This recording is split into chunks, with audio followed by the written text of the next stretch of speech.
भावना।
अंतर्राष्ट्रीय व्यापार तथा निवेश के महत्व और बहुराष्ट्रीय कंपनियों की भूमिका और बढ़ते हुए क्षेत्रीय सहयोग के साथ बहुत सी समस्याएं जुड़ी हुई हैं, जिनमें उत्तर वो अमीर देशों तथा दक्षिण के निर्धन देशों के बीच आपसी तालमेल बैठाना प्रमुख है। यह मामला मौजूदा अंतर्राष्ट्रीय संबंधों का भी मुख्य पहलू बन गया है। कुल मिलाकर अंतर्राष्ट्रीय संबंधों के इस आयाम को गरीब तथा अमीर देशों के रिश्तों की समस्या और विकासशील देशों में व्यापार तथा निवेश के कौलाव की अमीर देशों की इच्छा की समस्या बताया जाता है। संक्षेप में इसे गरीब देशों की अर्थव्यवस्थाओं में संपन्न देशों के अंतर्राष्ट्रीय व्यापार और पूंजीनिवेश के माध्यम से झलकती वैश्विक परस्पर निर्भरता भी कहा जा सकता है। विश्व के निर्धन देशों के साथ व्यापार तथा उनमें पूंजी लगाने की संपन्न देशों की पद्धतियों का विश्लेषण करते हुए अनेक देशों का प्रतिनिधित्व करने वाले शक्तिशाली और लाम कमाने वाले उन आर्थिक संगठनों की भूमिका को अनदेखा नहीं किया जा सकता, जिन्हें बहुराष्ट्रीय निगम कहा जाता है। किसी एक देश के व्यक्ति द्वारा किसी दूसरे देश की अर्थव्यवस्था में पूंजी लगाने में कुछ नया नहीं है, परंतु दूसरे महायुद्ध के बाद से बहुराष्ट्रीय निगमों के माध्यम से विदेशों में सीधे निवेश की मात्रा में भारी वृद्धि हो रही है। इस प्रवृत्ति से उत्पादन के अंतर्राष्ट्रीयकरण तथा संपत्ति के एकाधिकार की नई प्रक्रिया उभरकर सामने आई है। इन बहुराष्ट्रीय निगमों की चुनौती और दक्षिण के गरीब देशों की उत्तर के संपन्न देशों पर निर्भरता की दुष्प्रवृत्ति का मुकाबला करने के लिए संयुक्त राष्ट्र तथा अन्य अंतर्राष्ट्रीय संस्थाओं की छत्रछाया में बड़ी संख्या में क्षेत्रीय संगठनों का जन्म हुआ, जिसे 1945 को बाद से अंतर्राष्ट्रीय संबंधों की सबसे महत्वपूर्ण घटना माना जा सकता है। अब विभिन्न देश सार्क, आसियान, यूरोपीय संघ, एपेक आदि संगठनों को संस्थागत संबंधों को बनाए रखने तथा विकास के लिए क्षेत्रीय सहयोग को बढ़ावा देने के आवश्यक तथा उपयोगी साधन मानते हैं। 15.2 अंतर्राष्ट्रीय व्यापार और निवेश। 2.1 अंतर्राष्ट्रीय व्यापार की पद्धतियां। अंतर्राष्ट्रीय व्यापार तथा निवेश की पद्धति से यह बात एकदम साफ हो जाती है कि विकसित तथा अल्पविकसित देशों की अर्थव्यवस्थाओं में काफी विषमता है और बड़े पैमाने पर वैश्विक पारस्परिक निर्भरता है। पिछले 20 वर्षों के आंकड़े यह दर्शाते हैं कि औद्योगिक देशों तथा तेजी से औद्योगिकृत हो रहे नए देशों में प्रति व्यक्ति सकल घरेलू उत्पाद में उल्लेखनीय वृद्धि हुई है। हालांकि आय वाले देशों में भी औद्योगिकरण बढ़ा है, परंतु अमीर तथा गरीब देशों में आय स्तरों की खाई बहुत चौड़ी हो गई है। विश्व की आर्थिक प्रगति में तेजी तथा अनेक विकासशील देशों में उल्लेखनीय सामाजिक प्रगति होने को बावजूद गरीबी की स्थिति बदतर हो गई है। विकासशील देश अपने तैयार सामान की बिक्री तथा कच्चे माल की खरीद के लिए अल्पविकसित देशों पर निर्भर हैं। अल्पविकसित देश जिन मामलों मुख्यतया विभिन्न देशों पर निर्भर बने रहे हैं। 1. आर्थिक तथा प्रौद्योगिकी संबंधी सहायता लेना। 2. अपने उत्पाद बेचना। और 3. उन्नत प्रौद्योगिकी प्राप्त करना। परंतु इस तथ्य से इनकार नहीं किया जा सकता कि व्यापार और निवेश की पद्धति के फलस्वरूप विकसित और अल्पविकसित देशों की अर्थव्यवस्था में असमानता बढ़ी है और वैश्विक स्तर पर परस्पर निर्भरता में भी वृद्धि हुई है। विकसित तथा अल्पविकसित दोनों वर्गों के देश अपने को पहले से अधिक पर निर्भर पाते हैं। वैश्विक परस्पर निर्भरता का लाभ विकसित देश अपनी अर्थव्यवस्था को मजबूत बनाने के लिए करते रहे हैं। 3 मजबूत आधारों राजनीतिक, सैनिक तथा प्रौद्योगिकी संबंधी शक्ति के पर विकसित देश वैश्विक परस्पर निर्भरता के मौजूदा दौर में भी अंतर्राष्ट्रीय व्यापार पर नियंत्रण तथा अपना दबदबा बनाए रखने में सफल रहे हैं। इससे विकासशील देशों को नुकसान उठाना पड़ रहा है। परस्पर निर्भरता की अवधारणा से अंतर्राष्ट्रीय सतह पर निर्णय लेने की प्रक्रिया में विकासशील देशों को कहीं अधिक तथा सक्रिय भूमिका मिलने की संभावनाएं बढ़ने लगी। परंतु उन्हें निराशा हाथ लगी है और निर्धन देशों पर संपन्न देशों के दबदबे के आज के दौर में उन्हें दूसरे दर्ज की भूमिका निभानी पड़ रही है।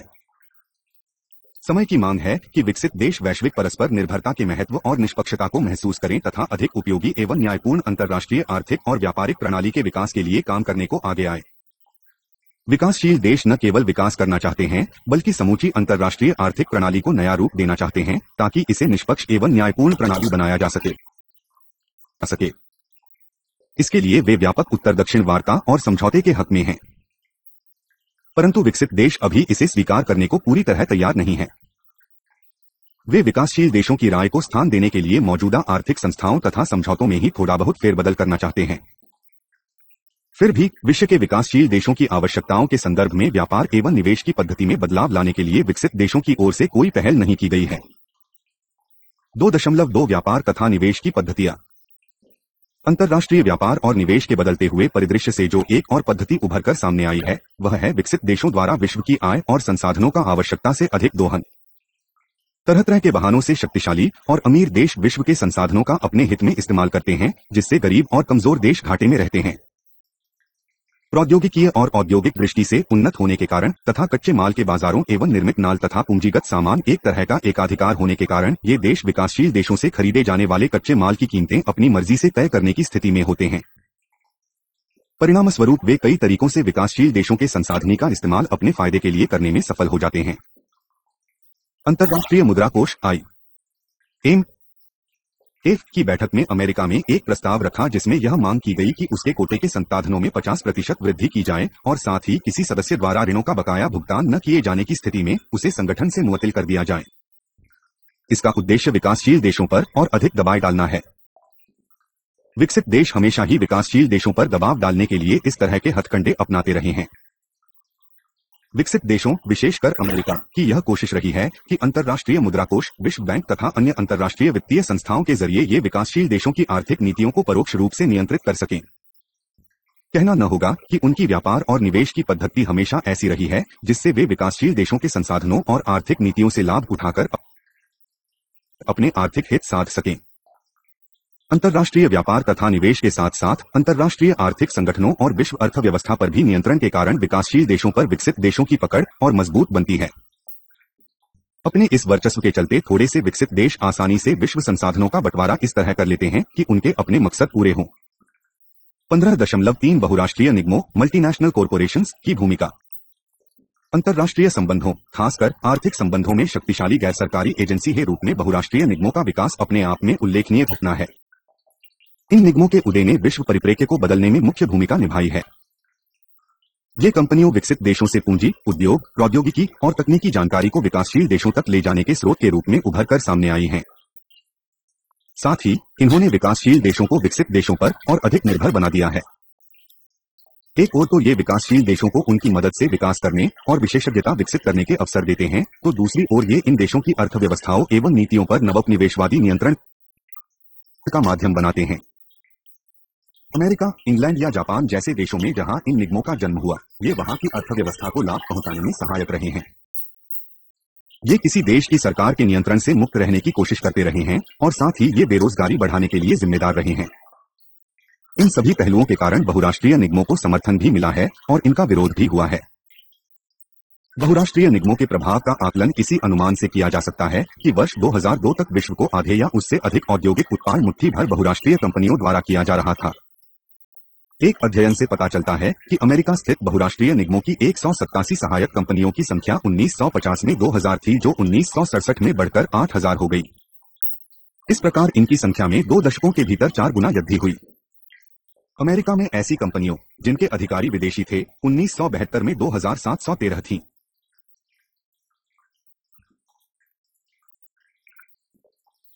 विश्व बैंक के एटलस को 1979 के संस्करण में विश्व की 100 सबसे बड़ी कंपनियों, एक अन्य डॉलर से अधिक पूंजी वाली फर्म और देश की सूची को शामिल किया गया था।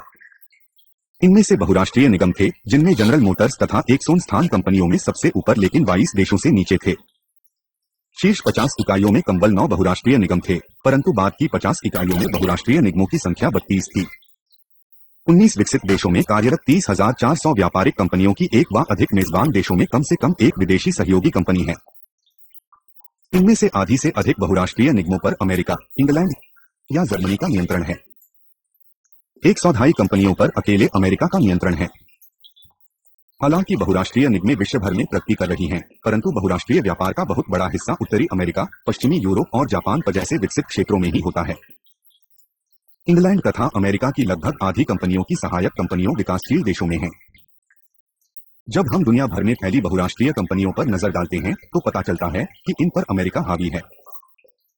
1976 में सभी 411 औद्योगिक कंपनियों $1 अरब की बिक्री में 54% कंपनियों अमेरिकी थीं।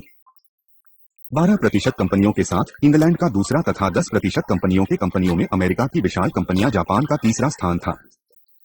अग्रणी Exxon, General Motors, Ford Motors, Texaco, Mobil, Standard Oil of California, Gulf Oil B M, General Electric तथा इंटरनेशनल टेलीफोन एंड टेलीग्राफ्स के नाम शामिल थे। 1977 में बैंक ऑफ अमेरिका तथा सिटीकॉर्प दुनिया के 2 सबसे बड़े बैंक थे। विश्व के 50 सबसे बड़े बैंकों में 12 जापान के थे। यह प्रवृत्ति अभी तक जारी है। बहुराष्ट्रीय व्यापार तथा लाभ का जगमग 90% हिस्सा अमेरिका, जापान, जर्मनी और इंग्लैंड की झोली में जाता है।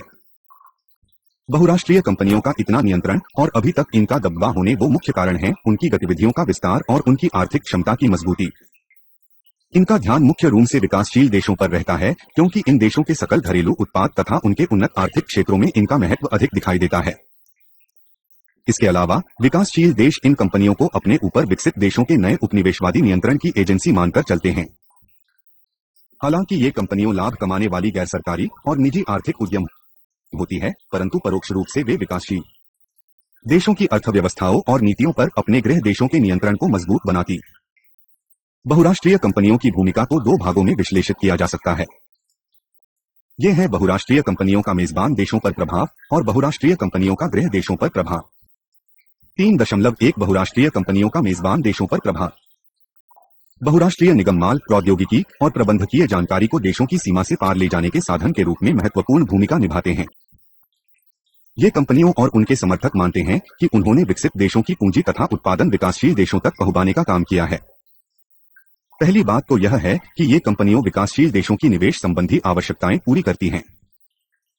दूसरी बात यह है कि अधिक वेतन देती हैं, हिसाब किताब में अधिक ईमानदारी बरतती है, ज्यादा करों की अदायगी करती हैं तथा स्थानीय औद्योगिक इकाइयों के मुकाबले अधिक प्रबंधकीय जानकारी एवं प्रशिक्षण प्रदान करती हैं। तीसरी बात यह है कि बहुराष्ट्रीय कंपनियों अपने कर्मचारियों को बेहतर सामाजिक सेवाएं तथा रोजगार के अधिक आकर्षक अवसर उपलब्ध कराती हैं। चौथी विशेषता यह है कि ये विकसित देशों से उन्नत प्रौद्योगिकी विकासशील देशों तक ले जाने की वाहिका के रूप में काम करती हैं। परंतु विकासशील देशों मानना है कि ये कंपनियों जो लागत वसूल करती हैं वे काफी अधिक होती है। यह सही है कि ये विकासशील देशों में पूंजी, रोजगार तथा अन्य लाभ उपलब्ध कराती है, परंतु जिन शर्तों पर ये लाभ आते हैं उनके बारे में माना जाता है कि वे अन्यायपूर्ण तथा शोषणकारी हैं एवं ये नए देशों को संसाधनों को हड़पने वाली हैं। इन कंपनियों के माध्यम से प्रौद्योगिकी के आ जाने विकासशील देश पराश्रित जाते हैं। विकसित देशों को स्थानीय विकास में बाधा डालने का मौका मिल जाता है। इससे स्थानीय उद्यम समाप्त भले ही न होते हों, पर कमजोर अवश्य होते हैं और औद्योगिकरण, आर्थिक विकास तथा आत्मनिर्भरता की प्रक्रिया में रुकावट आती है। बहुराष्ट्रीय निगम मुख्य रूप से लाभम कमाने वाले संगठन हैं और उनका सतत प्रयास रहता है कि वे अपने शेयर होल्डरों को अधिक से अधिक लाभ दें, जिनमें से अधिकतर लोग इन कंपनियों के गृह देशों के रहते हैं। साथ ही विकासशील देशों से विकसित देशों तक पूंजी का प्रवाह बहुत अधिक होता है, जिसका पुनर्निवेश विकासशील देशों में जहां उत्पादन होता है नहीं किया जाता। बहुराष्ट्रीय कंपनियों प्रौद्योगिकी हस्तांतरण, तकनीकी जानकारी देने और लाइसेंस देने के लिए भारी शुल्क वसूल करती हैं, जिससे मेजबान देशों की अर्थव्यवस्थाओं पर दबाव पड़ता है। हस्तांतरण का मूल्य निर्धारण एक और तरीका है जिसका इस्तेमाल बहुराष्ट्रीय निगम अपने करों को कम करने तथा लाभ बढ़ाने के लिए करते हैं। किसी कंपनी की विभिन्न देशों में स्थित सहायक कंपनियों का कच्चा अर्थ प्रसंस्कृत या तैयार माल का कारोबार वास्तव में सहायक कंपनियों के बीच ही किया जाता है, क्योंकि खरीदने तथा बेचने का काम वास्तव में एक ही कंपनी कर रही होती है। इसलिए आयात निर्यात के इन सौदों में सुरक्षित व स्थानांतरण मूल्यों को इस प्रकार समायोजित किया जा सकता है जिससे मूल कंपनी को फायदा हो। इस सारे गोरख धंधे का परिणाम वह होता है कि पूंजी का प्रवाह विकासशील देशों से विकसित देशों की ओर होता है। बहुराष्ट्रीय निगम मेजबान देशों को लाभ तो पहुंचाती हैं, लेकिन भारी कीमत पर। ये कंपनियों विकासशील देशों की अर्थव्यवस्थाओं तथा विकास प्रवासों पर नकारात्मक प्रभाव डालकर उन्हें नुकसान पहुंचाती है। विकासशील देशों पर बहुराष्ट्रीय कंपनियों के दुष्प्रभावों का विश्लेषण करते हुए जोन एडलमैन स्पेरो ने कहा है, बहुराष्ट्रीय निगम आमतौर पर बड़े बड़े विकास ढांचे खड़े करते हैं जिनका अर्थव्यवस्था के विस्तार में कोई योगदान नहीं होता। इनमें ऐसी प्रौद्योगिकी इस्तेमाल की जाती है जिनमें भारी पूंजी की आवश्यकता होती है, बहुत कम स्थानीय लोगों को रोजगार मिलता है, सामान उसी देश से नहीं बल्कि बाहर से प्राप्त किया जाता है, करों से बचने के लिए हस्तांतरण मूल्यों तथा प्रौद्योगिकी समझौतों का सहारा लिया जाता है और आमदनी अपने देशों को भेजी जाती है। फायदे की बात की जाए तो इन ढांचों के लाभ गृह देश और मेजबान देश के उन थोड़े से लोगों को ही मिलते हैं जो इन निगमों से जुड़े होते हैं। विकासशील देश इस दृष्टिकोण से पूरी तरह सहमत हैं और बहुराष्ट्रीय कंपनियों को विकसित देशों पर उनकी बढ़ती और गंभीर होती निर्भरता के लिए जिम्मेदार मानते हैं। 3.2 बहुराष्ट्रीय कंपनियों का गृह देशों पर प्रभाव। बहुराष्ट्रीय कंपनियों की भूमिका उनके अपने गृह देशों में भी चिंता का विषय है। निस्संदेह ये कंपनियों अपने गृह देशों को आर्थिक लाभ पहुंचाती हैं, पर इन लाभी के बदले उन देशों को अपनी अर्थव्यवस्थाओं तथा उत्पादन एवं रोजगार बाजारों में समस्याओं के रूप में मारी कीमत चुकानी पड़ती है। बहुराष्ट्रीय निगमों के आलोचकों का कहना है कि ये शक्तिशाली निगम मजदूर संगठनों की वेतन बढ़ाने की मांगों से बचने के लिए उत्पादन सुविधाएं अन्य देशों में ले जाते हैं। औद्योगिक रूप से विकसित देशों से कारोबार को उन विकासशील देशों में जहां मजदूरी सस्ती है और मजदूर संगठन असंगठित हैं, से जाने की प्रवृत्ति के फलस्वरूप गृह देशों में बेरोजगारी पनपती है, क्योंकि पूंजी का स्थानांतर मजदूरों के मुकाबले ज्यादा तेजी से हो जाता है। अपनी आर्थिक सत्ता के सहारे बहुराष्ट्रीय कंपनियों मेजबान देशों की नीतियों को अपने पक्ष में प्रभावित करने में सक्षम होती हैं। दूसरी ओर उनको गृह देश इन कंपनियों को विकासशील देशों में अपनी विदेश नीति संबंधी लक्ष्य प्राप्त करने के हथियार के रूप में इस्तेमाल करते हैं। बहुराष्ट्रीय कंपनियां चूंकि पूंजी, माल तथा प्रौद्योगिकी को विश्व के विभिन्न भागों में हस्तांतरित करने में सक्षम होती हैं, इसलिए गृह देशों की सरकारों द्वारा अपनी घरेलू अर्थव्यवस्था को मजबूत बनाने के लिए उठाए गए कठोर कदमों के प्रभाव से बच जाती है। उदाहरण के लिए ये अपने उद्यम अन्य अमीर देशों को स्थायी की लागत में वृद्धि से बच सकती हैं। जैसे जैसे किसी बहुराष्ट्रीय निगम का लाभ बढ़ता है, वैसे वैसे गृह देश के लिए उस पर नियंत्रण रखना कठिन होता जाता है। वे मामूली सी आर्थिक और प्रबंध संबंधी गतिविधियों के जरिए गृह देश द्वारा निर्धारित लक्ष्यों पर नकारात्मक असर डाल सकती हैं। एक सशक्त गैर सरकारी लाभ कमाने वाली संस्था के रूप में काम करने की क्षमता के कारण बहुराष्ट्रीय कंपनियों गृह देशों के लिए समस्याएं पैदा कर सकती हैं। गृह देश की राजनीतिक तथा आर्थिक क्षेत्र में विदेश नीति संबंधी उद्देश्यों को ये कंपनियों नुकसान पहुंचा सकती हैं। अंतर्राष्ट्रीय संबंधों के वर्तमान युग में बहुराष्ट्रीय निगम अपने गृह देशों तथा मेजबान देशों दोनों की सरकारों को प्रभावित कर रहे हैं। ये मौजूदा अंतर्राष्ट्रीय मामलों की विशाल गैर सरकारी आर्थिक इकाई के रूप में उभर कर सामने आए हैं। बहुराष्ट्रीय कंपनियों की राजनीति व्यापक अंतर्राष्ट्रीय राजनीति का अंग है। एक और इनकी भूमिका की विकासशील देशों और कुछ आलोचकों द्वारा घोर निंदा की जाती है, तो दूसरी ओर कई अन्य विद्वान एवं अर्थशास्त्री इन्हें अंतर्राष्ट्रीय परस्पर निर्भरता, मानव कल्याण और आधुनिकीकरण का ऐसा माध्यम मानते हुए इनका समर्थन करते हैं, जो अब इतनी शक्तिशाली चुकी हैं कि अंतर्राष्ट्रीय संबंधों के जानकार इनकी अनदेखी नहीं कर सकते। बहुराष्ट्रीय निगमों की भूमिका की बात किए बिना समकालीन अंतर्राष्ट्रीय संबंधों पर कोई भी चर्चा अधूरी रहेगी। निष्कर्षतः यह कहा जा सकता है कि बहुराष्ट्रीय निगमी के समर्थक इन्हें आर्थिक, औद्योगिक तथा प्रौद्योगिकी के विकास के ऐसे साधन मानते हैं जो विकसित तथा विकासशील दोनों तरह के देशों को लाभ पहुंचा रहे हैं। उनकी राय में जरूरत इस बात की है कि इन अंतर्राष्ट्रीय महासंस्थाओं को संसाधनों का इस्तेमाल इस तरह किया जाए कि विश्व को युद्ध, गरीबी तथा पिछड़ेपन से मुक्त किया जा सके।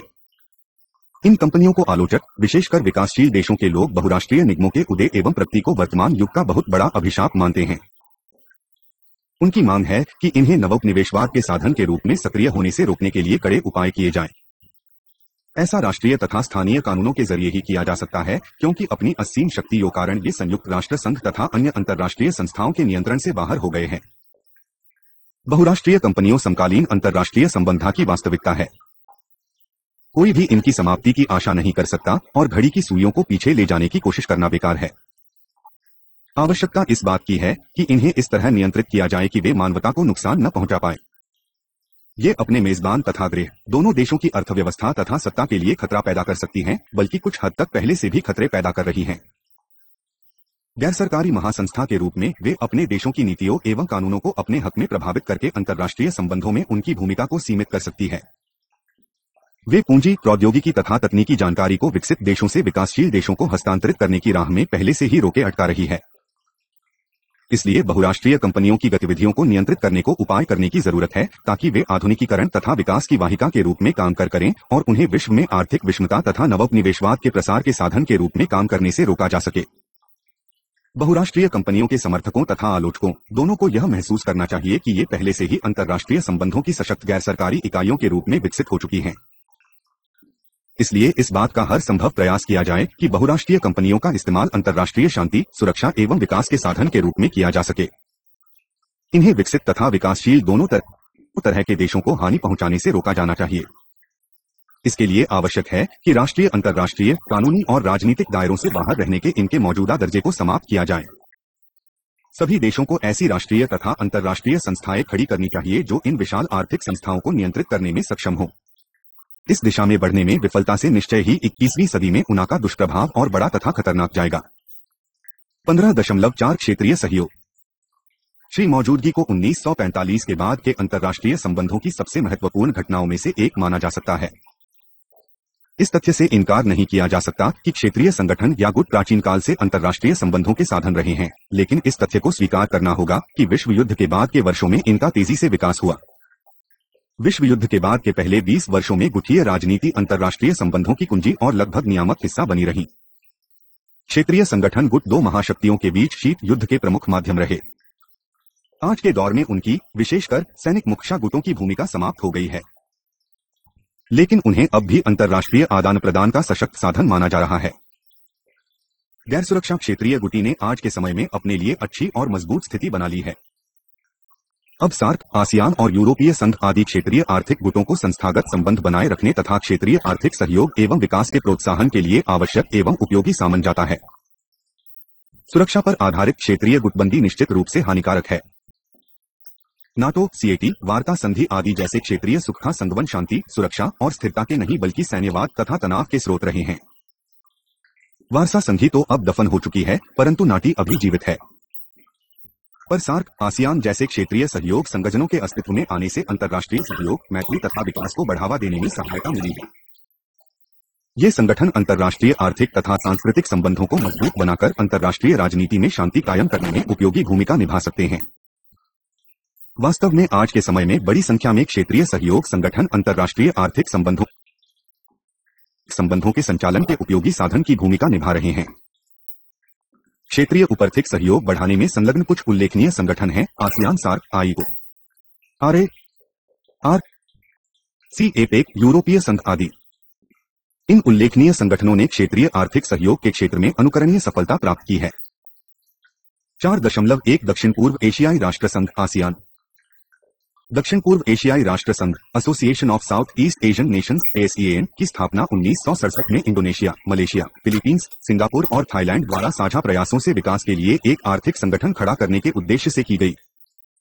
इसके बाद अलग अलग समय पर ब्रुनेई, वियतनाम, लाओस, म्यांमार और कंबोडिया भी इस संगठन में शामिल हो गए। भारत इस संगठन का पूर्ण वार्ता सहभागी, फुल डायलॉग पार्टनर है और पूर्ण सदस्य बनना चाहता है। आसियान दक्षिण पूर्व एशियाई देशों का गैर सैनिक और गैर सुरक्षा आर्थिक एवं सांस्कृतिक क्षेत्रीय संगठन है। इसके मुख्य उद्देश्य है: 1. क्षेत्र में आर्थिक विकास, सांस्कृतिक उत्थान एवं सामाजिक प्रगति में तेजी लाना। 2. क्षेत्रीय शांति एवं स्थिरता को बढ़ावा देना। 3. संयुक्त राष्ट्र तथा अन्य अंतर्राष्ट्रीय संगठनों के साथ साथ बड़ी संख्या में क्षेत्रीय विभिन्न क्षेत्रों में आपसी हित के मामलों पर सहायता तथा सक्रिय सहयोग बढ़ाना। 4. अपने अपने देश के लोगों को प्रशिक्षण तथा अनुसंधान की सुविधाएं उपलब्ध कराने के लिए आपसी सहयोग एवं सहायता को बढ़ावा देना। 5. दक्षिण पूर्व एशियाई अध्ययन को प्रोत्साहन देना। 6. कृषि, उद्योग एवं व्यापार के विकास में आपसी सहयोग करना तथा 7. समान उद्देश्य और लक्ष्यों वाले मौजूदा अंतर्राष्ट्रीय एवं क्षेत्रीय संगठनों के साथ मैत्री और उपयोगी सहयोग बनाए रखना। 8 अगस्त 1997 को आसियान ने अपने सदस्य देशों के विकास के लिए आर्थिक सामाजिक सहयोग को बढ़ावा देने वाले क्षेत्रीय संघ के रूप में अपने 30 वर्ष पूरे किए। यह एक सहायक तथा समन्वित क्षेत्रीय संघ के रूप में उभरने की कोशिश कर रहा है। इसके प्रयासों से इसके सदस्य देश 7 से 8% तक ही आर्थिक विकास दर प्राप्त करने में सफल हुए हैं। यह संगठन अब दक्षिण पूर्व एशिया और हिंद 3 क्षेत्रों में विकास का समन्वित कार्यक्रम चलाने के लिए बुनियादी ढांचा मजबूत बनाने की दिशा में प्रयासरत है। यह इस क्षेत्र में प्रतियोगिता तथा वैश्वीकरण में तेजी के आज के युग में अग्रणी भूमिका निभाने की कोशिश कर रहा है। आसियान अपने सदस्य देशों के बीच विकास के लिए क्षेत्रीय सहयोग की महत्वपूर्ण एवं सक्रिय एजेंसी के रूप में आगे बढ़ रहा है। भारत भी सुरक्षा तथा रणनीतिक मसलों को देखने वाले संस्थान आसियान क्षेत्रीय मंत्र ASEAN रीजनल फोरम में RA से जुड़ा हुआ है। 4.2 दक्षिण एशिया क्षेत्रीय सहयोग संघ सार्क। आसीवान की तर्ज पर दक्षिण एशिया के देशों ने भी आपस में आर्थिक तथा सांस्कृतिक सहयोग बढ़ाने के उद्देश्य से एक क्षेत्रीय संगठन बनाने का निश्चय किया। इसलिए इस क्षेत्र के 7 देशों ने दक्षिण एशिया क्षेत्रीय सहयोग संघ South Asian Association of Regional Cooperation SAARC का गठन किया। ये देश हैं भारत, पाकिस्तान, श्रीलंका, नेपाल, बांग्लादेश, भूटान और मालदीव। इस संगठन की औपचारिक स्थापना दिसंबर 1985 में हुई। सार्क के गठन का उद्देश्य दक्षिण एशियाई देशों में क्षेत्रीय सहयोग को बढ़ावा देना है। इसलिए इसके नेताओं ने सार्क को एक सामूहिक आर्थिक व्यवस्था के रूप में विकसित करने के लिए धीरे धीरे व्यापारिक बाधाएं दूर करने का फैसला किया। परंतु इस सपने को साकार करना आसान नहीं था। संगठन के 2 बड़े देशों भारत तथा पाकिस्तान में राजनीतिक विवादों तथा पाकिस्तान द्वारा भारत और श्रीलंका तथा भारत एवं बांग्लादेश में फूट पैदा करने की कोशिशों के चलते आर्थिक सहयोग बढ़ाने के प्रयासों को ठेस लगी। पाकिस्तान हमेशा भारत के साथ अपनी बराबरी करता रहता है, भारत के असर को कम करने की कोशिश में लगा रहता है तथा भारत में गड़बड़ी पैदा करने से भी नहीं हिचकिचाता। इसका हाल का एक उदाहरण है गुजरात के दंगों का मसला सार्क बैठक में उठाना। यह बांग्लादेश तथा श्रीलंका को भी इस शरारतपूर्ण खेल में घसीटने की कोशिश करता रहता है। ऐसे प्रयासों से दक्षिण एशियाई देशों में आर्थिक सहयोग बढ़ाने का उद्देश्य पूरा करने में दिक्कतें आती हैं। सार्क के उद्देश्य पत्र में आपसी मामले उठाने पर पाबंदी होने के बावजूद पाकिस्तान कश्मीर मामले को भारत एवं पाकिस्तान के बीच मूल समस्या बताने की रट लगाए रहता है। भारत इस क्षेत्र में भौगोलिक तथा आबादी की दृष्टि से सबसे बड़ा एवं प्रौद्योगिकी में प्रगति के आधार पर सबसे विकसित देश है। इसलिए सार्क के सदस्य देशों में सहयोग एवं विकास के कार्यक्रम चलाने में इसकी प्रमुख भूमिका रही है और अब भी है।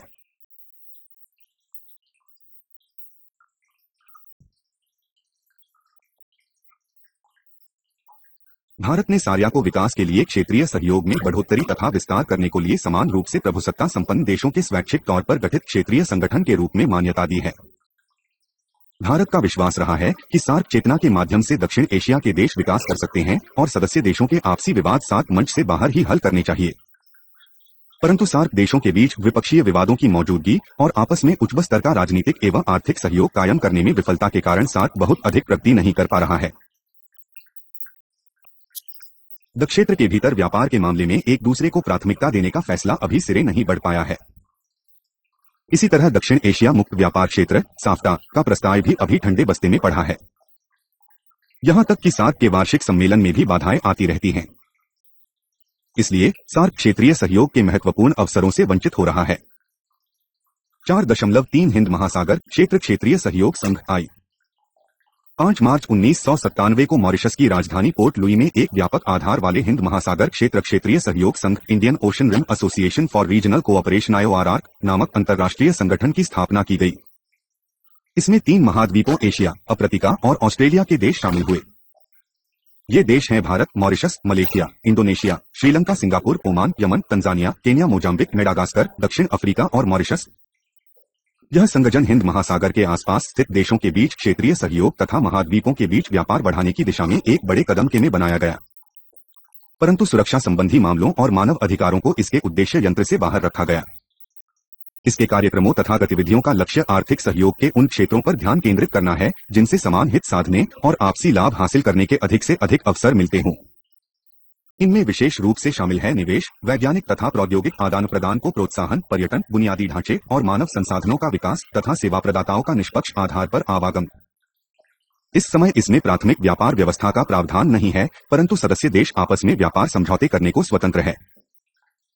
संगठन इस सिद्धांत पर चलता है कि सदस्य देश एक दूसरे के साथ निष्पक्ष बर्ताव करें। यह विश्व व्यापार संगठन के सदस्यों द्वारा इस नए संगठन की सदस्यों को सर्वाधिक सहयोगी देश का दर्जा दिए जाने को स्वीकृति देता है।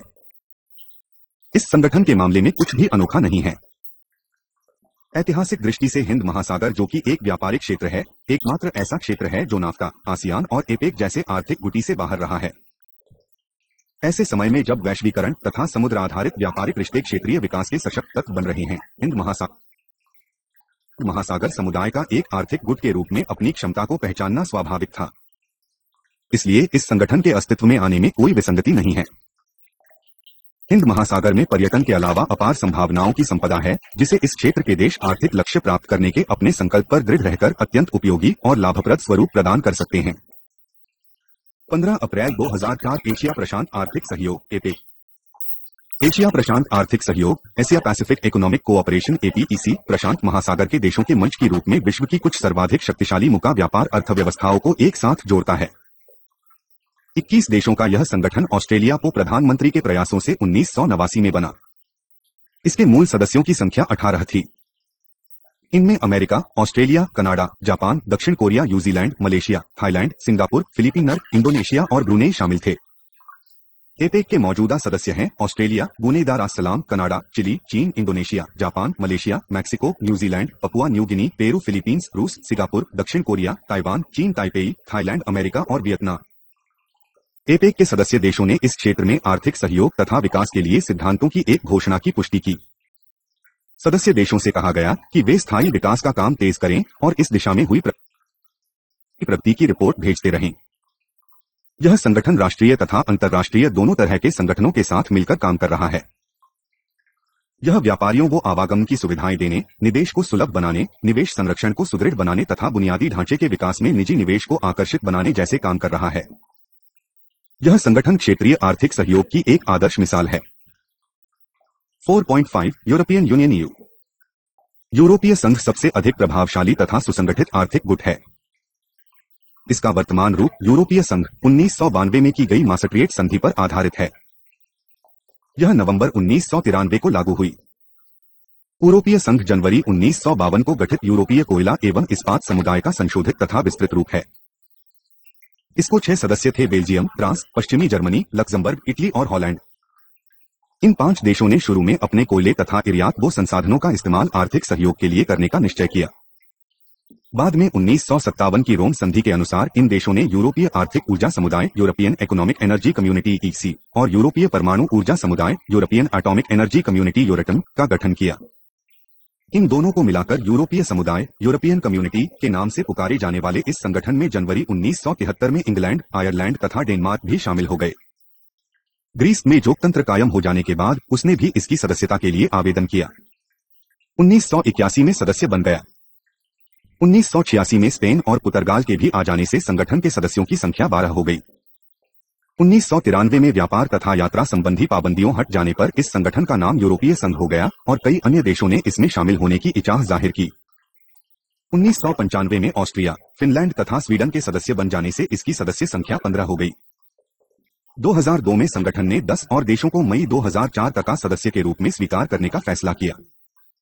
ये 10 देश हैं: पोलैंड, हंगरी, बैंक गणराज्य, Slovakia, Slovenia, Latvia, Lithuania, Estonia, Cyprus तथा माल्टा।